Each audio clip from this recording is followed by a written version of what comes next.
culture, whatever the crowd's doing. You know, if you want to fit in with the crowd that's got the most and the smartest, and the, you know, you try and fit in, and usually it's going in the wrong direction. Herd instinct. Well, listen, we've got another segment of film that we're going to show you. It's about 9 minutes long.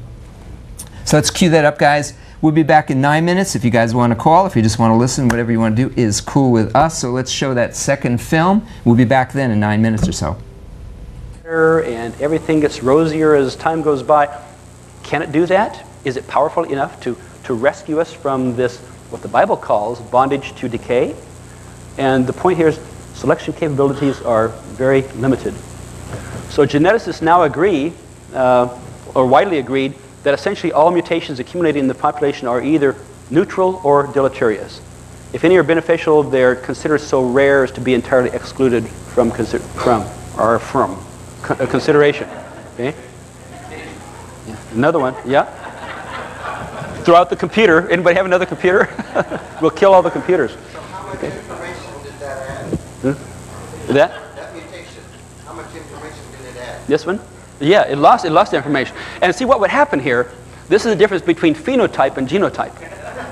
The error is in the genotype, but I have to deal with the phenotype, so I take the computer and I throw it in the trash. That's the difference between phenotype and genotype, okay? So if I have typos, I throw away my laptop. So subsequently, genetic information is currently being lost, which must eventually result in reduced fitness. Fitness has kind of a technical definition. Fitness is basically the ability to reproduce. So it's a fairly technical definition. If an organism is more fit, it means it's more capable of reproducing, more offspring, because that's basically what gives you selection. You have more offspring, you're going to win in the competition for numbers and resources and everything else, and so that's how you're going to survive. It doesn't mean you're more fit.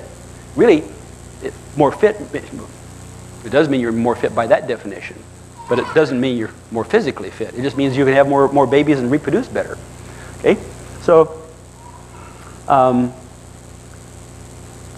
this decline in fitness is believed to be occurring at 1 to 2% per generation. This is as per Crow in 1997, and all this is happening on the genetic level. Even though we still have all these medical and technical advances, you know, medicine, and a lot of good foods, we can do a lot of things to help us have a longer lifespan, but yet this 1 to 2% loss of fitness per generation continues, even when we have the best health insurance, health coverage. Okay? So as a curve like this one is only for the 1% loss of fitness per generation. If it's 2% per generation, it drops off a lot sharper. So for example, if you get out to 150 generations, this one's about, you're down to 24% of the fitness that you had 150 generations ago. But if you're on the 2% curve, you're at more like 5 or 6%, I think. Maybe I have it in one of the slides later. So if it's 2%, maybe I have some of the details later. Let's just push on here. Yeah, I have it here.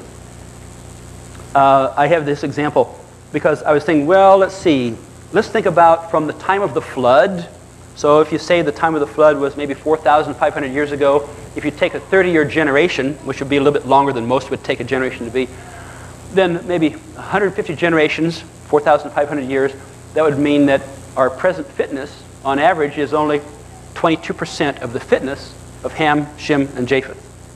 Only 22%, if we're on the 1% loss of fitness curve. But if you do the other curve, if it's 2%, then you see by 150 generations you're down to only 5% of the fitness of Ham, Shem, and Japheth. And so these are not creationist numbers, this 1 to 2%. This is in the refereed literature in secular publications. So now, I think I showed this when they did the commercial back in May or when it was for this talk. Sanford talks about the Princess and the Pea. How many of you read this story? How many of your kids have read this story? Okay, I hadn't until I hadn't even heard of it until I read Sanford's book, and so this cartoon came up in the Oregonian. If you anyone read cartoons in the Oregonian? I do. Okay, good. Some people here are culturally enlightened. Okay, this is good. All the rest are culturally deprived. Okay, so this is a cartoon. It goes like this. She says, "Where'd I leave that book?" So she says to her husband, "Are you sitting on my book, Earl?" "Your book? No, I'm sure I'd feel it if I was. Will you at least get up so I can look?" "Well, if you insist." "Is it here?" "Yes." "And a bowl, a remote, a half-eaten sandwich, a soda can, and an egg beater." "Hey, I never claimed to be the princess and the pea," he says. Well, what's the point here? There's a kind of an important point because the question is, what can you feel? The story of the princess and the pea is the young maiden, it was unknown that she was a princess, but because of her princely nature, she couldn't sleep on a bed that had a pea underneath the mattress. She was too delicately bred. So if there was a pea underneath the mattress, she couldn't sleep. Even under 13 mattresses, she could still feel this little pea. She couldn't sleep. They realized, am I saying it right? I haven't read the book. Somebody's read is this about right? Yeah, okay. So this is what happens. So, Sanford calls this the princess and the nucleotide paradox. Because natural selection has a very fundamental problem. It's the same thing I've mentioned before, the difference between what are you looking at? Are you looking at the genome? Are you looking at am I looking at what's on the screen when I have an error? Or do I throw away am I looking at my computer? Or am I looking at the wagon, or am I looking at the instruction manual? So the fundamental problem, it means there's an enormous chasm that exists between the genotype change, that's a molecular mutation, and phenotype selection, means looking at the whole organism. And that's the problem. And this is the whole idea of the princess and the pea. What are you looking at? What can you feel? What can the selection process see? The princess maybe can feel the pea, but the natural selection process can't see those little tiny changes down there. It can't happen, especially since the selection process, it's not an intelligent process, it has no foresight, and it's just seeing who can have the most offspring. That's kind of where it goes. So there needs to be selection for billions of almost infinitely subtle and complex genetic differences on the molecular level, but it's only done by controlling reproduction at the species level, or at the phenotype level of the whole organism. So when selection is accomplished for or against an individual within a population, it's either or accepting or rejecting the whole organism.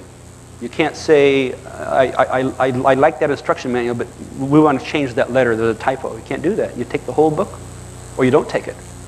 You take the whole organism, or you don't take it at all.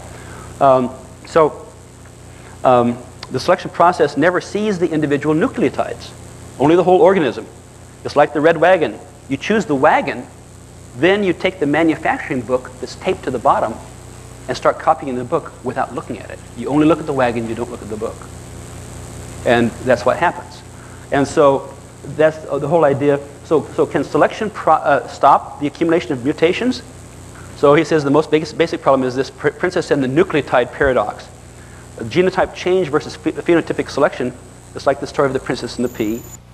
And I just mentioned that. She can feel the pea through the 13 mattresses. There she is, sleeping on her 13 mattresses. But in this case, it's one little tiny nucleotide down there. And can the process of selection feel it? And the answer is really no.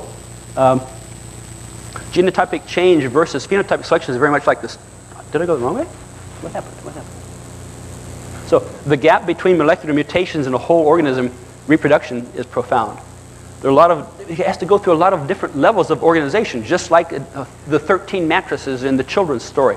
This would be one example of the way it might go.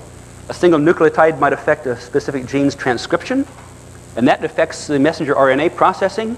That can affect the abundance of a given enzyme. That can therefore affect a given metabolic pathway, which will affect division of a cell, which may affect a certain tissue, which may affect the related organ, which may affect the organism, which may affect the probability of reproduction, and affect the chance that the specific mutation gets passed on to the next generation. You have all these levels in between, and the whole selection process only sees the full whole individual.